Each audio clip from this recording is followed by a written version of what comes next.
Hi, my name is Ali Bilal. We're here today at the Raw Warehouse discussing my forthcoming show where I'll be performing all night long. My history of music started back when I was around the age of 12.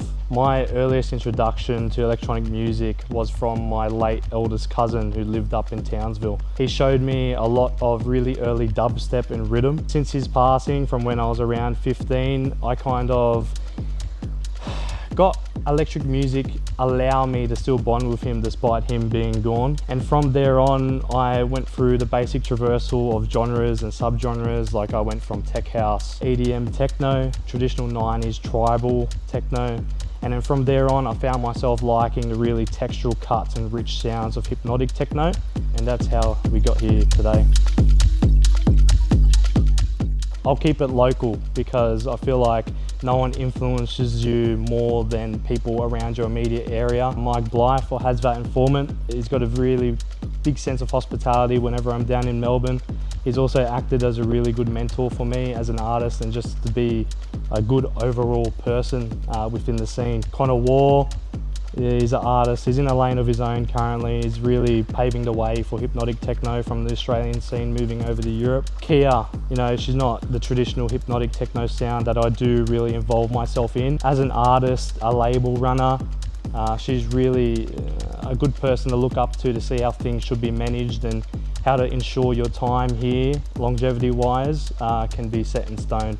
DJ Ali as well, we only met recently through when me and my partner Jennifer Rutt and I supported him closing, and ever since then we've kind of really bonded over like our shared background and cultural perspectives and our love for old 90s tribal techno. Tamina Rad, she's a good friend. She's also just a pure creative, multimedia arts, speaking. It's not just solely music she inspires me from. The soul of an artist really making stuff from nothing and making it really cohesive and interesting.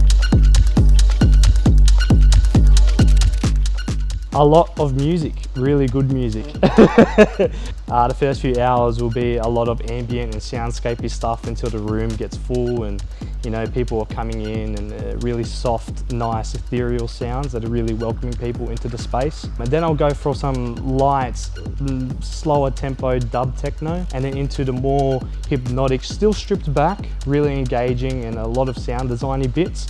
And then from there on, we'll probably be going into some really driving 140, 142 hypnotic techno and finishing with some nice feel-good stuff, maybe some classics from techno and maybe some sneaky house bits. And you can also expect a few curveballs throughout the 7 hours with a lot of electro and maybe even some dubstep. It'll hit a sweet spot for everyone that decides to show up.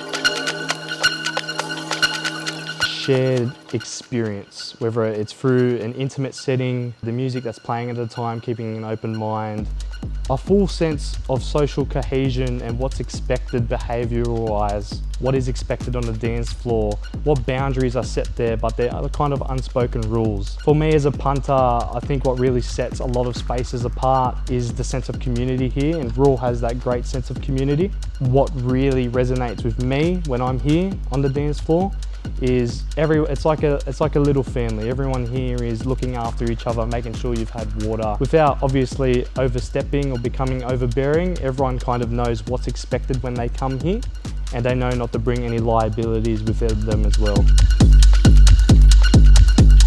In 5 years, I'd like to think that I would have the flexibility to do this full-time or the choice to do this full-time while still enjoying and growing my career professionally. I hope to have my label and events Celodia running. That's currently in a work in progress. I'm really excited to get started on that. I'd also hope to have my degree in audio engineering, touring around the world, seeing new places, trying new food, hearing new music, meeting new people.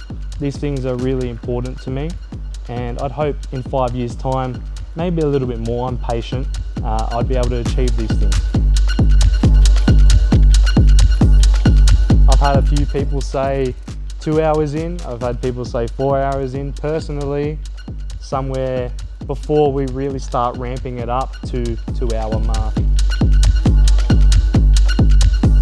Seeing how people interact with the landscape we're crafting here. I really do think with the little changes we're doing, they're making a big impact. I really do think we're letting each space within the warehouse serve its real purpose, separating the dance floor really from those little areas where you can have a breather, have a bit of a chat without the music being too loud in your ear, really encapsulating the dance floor itself. And you can't see the dance floor unless you're on the dance floor. There's a hint, I guess, of what we're implementing. Seeing how the raw community interacts, just overall how everyone will look from the booth. Also seeing a lot of friends and family there, that's also a plus.